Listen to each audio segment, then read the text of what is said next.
The Howling Archives archive file, 0020 Urban Edge event. This recording is part of the Howling Archives. File classification, public proximity. Listener discretion is advised.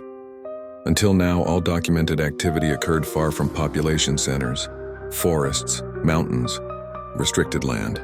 Archive file 020 exists because that boundary no longer held. The first report came from a commuter rail operator outside Milwaukee.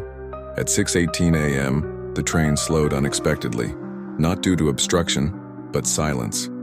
The operator noted the absence of all ambient sound along a wooded stretch bordering a residential subdivision. No birds, no traffic, no wind. Then something stepped onto the tracks upright tall.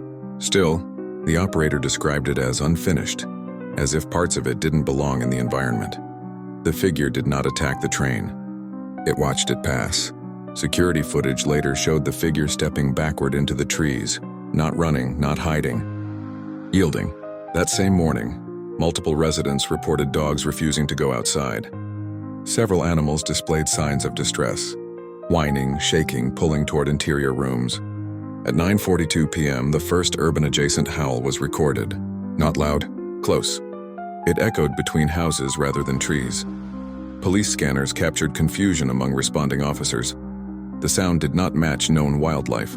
Officers were dispatched to a greenbelt separating the neighborhood from undeveloped land. Body cam footage shows flashlights sweeping through the trees. Nothing visible. Then breathing is heard. Not aggressive. Measured. One officer whispers, "It's right there." Thermal imaging later revealed a large heat signature standing just beyond the tree line. It did not move. At 10:03 p.m., power flickered across 4 blocks. Residents reported shadows crossing fences and alleys. Too tall, too smooth. No footage shows the figures entering yards. They stopped at property lines. Observers noted the same behavior seen in restricted zones: watching, evaluating, marking. The archive cross-referenced these events with previous files. A pattern emerged. Every urban edge incident occurred near sealed infrastructure: closed storm tunnels, abandoned rail access points, decommissioned utility corridors, places designed to connect environments. At 11:26 p.m., a doorbell camera captured the clearest footage to date. A figure stands at the edge of a cul-de-sac, streetlight behind it, 7 feet tall. Arms hanging too low, its head tilts not toward the house but toward the ground, as if listening through it. The figure remains motionless for 17 seconds, then it steps back slowly and disappears into shadow. No damage reported. No injuries. Just presence. At 12:11 a.m., a final howl echoed through the neighborhood. Not warning, not territorial. Acknowledgement. By morning, municipal crews sealed access points throughout the area. Officials cited infrastructure safety concerns. No explanation was given. Residents were advised to avoid wooded paths after dark.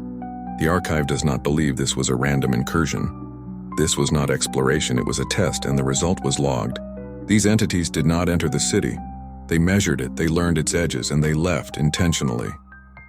Archive analysts now agree on one conclusion. The boundaries are no longer geographic, they are behavioral, and cities are next in line for evaluation. This concludes Archive File 020. These recordings are released for documentation purposes only. If this file reached you, it means the archive is still active. New files are added regularly. If you wish to remain informed, subscribe. If this record was useful, acknowledge it. And if howling begins where streetlights should be, the boundary is already gone.